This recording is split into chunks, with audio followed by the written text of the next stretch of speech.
The Way Back is a new film from director Peter Weir. It stars Jim Sturgess, Ed Harris, and Colin Farrell. The story takes place in 1941 Siberia, wherein Russian soldiers have captured prisoners and are putting them in a slave labor camp, wherein they will extract various lumbers and minerals and stuff like that. A few of the convicts decide to escape the prison and walk on foot all the way back to China. The film is based off the book The Long Walk, which has gained controversy over the years and sparked many debate as to whether or not the events depicted in the book are 100% historically accurate. Peter Weir is a very interesting director, to say the least. And I say that because he doesn't really make all that many movies. I think the last movie he made was in 2003-ish. And this is primarily due to the fact that he only makes a movie when he has a story that he really, really likes. If you've never heard of this guy, he's the same guy who directed Dead Poets Society, Fearless, and The Truman Show. I really like this film. This is primarily due to the fact that it's a very, very character-driven movie, and I like movies about characters. Sturgess plays a Polish man who's falsely accused of torturing his wife. Harris plays an American who's tough, but he's a bit of a shut-in, he's a bit of a cynic. Farrell plays a Russian criminal who's tough, but very violent, very unpredictable. One of the prisoners is a compulsive liar, the other is a charcoal artist, and another one, a young runaway, to join them on their walk to China. When making a movie about characters going from one destination to another, you gotta make sure that the actors really do a good job. And in this film, they absolutely do. The performances are universally great.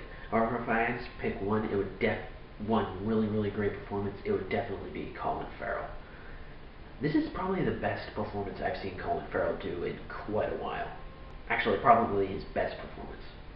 This is primarily due to the fact that he plays a criminal that's very violent, but very interesting, in the sense that he's very unlikable and very unpredictable, but that also makes him interesting.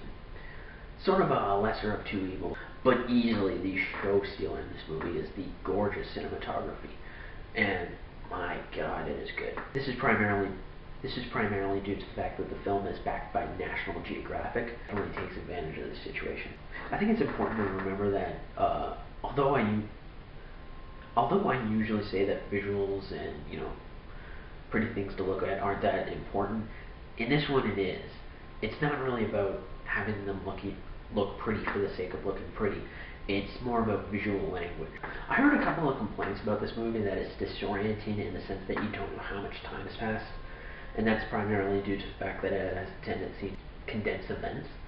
And while I can agree that it is kind of disorienting and it does keep you in the dark a bit, I think that's kind of missing the point. To give you a sense of knowing how much time has passed is to immediately take you right out of the movie. It lets you know how much time has passed by the end of the movie, which again is the point, to let the audience know that this is a very, very long journey that the characters have been through, and that it's very, very rewarding. That said, it's not perfect by any stretch of the imagination. The one thing I really, really didn't like, actually the biggest problem I had with this movie, is the fact that they really, without spoiling anything, they really glazed over the last bit. And it really is frustrating. I know that it would have made the movie longer, but considering how much time was spent on everything else, it just sort of seems like an afterthought. And that's kind of frustrating. If you're looking for a film that's Michael Bay-esque, very Hollywood, I wouldn't recommend this film. In this movie, the actors actually look like people, not actors. Many of the characters get burns, cuts, and various other injuries, and it does show that, and it's very hard to look at in many cases. If you're up for a bit of a long movie, then I definitely recommend this film. It will absolutely reward you with fantastic performances and beautiful cinematography. This was definitely worth a 7-year wait. Final verdict for The Way Back is a 9 out of 10. If you've never seen any of Weir's other films, this is definitely a great place to start.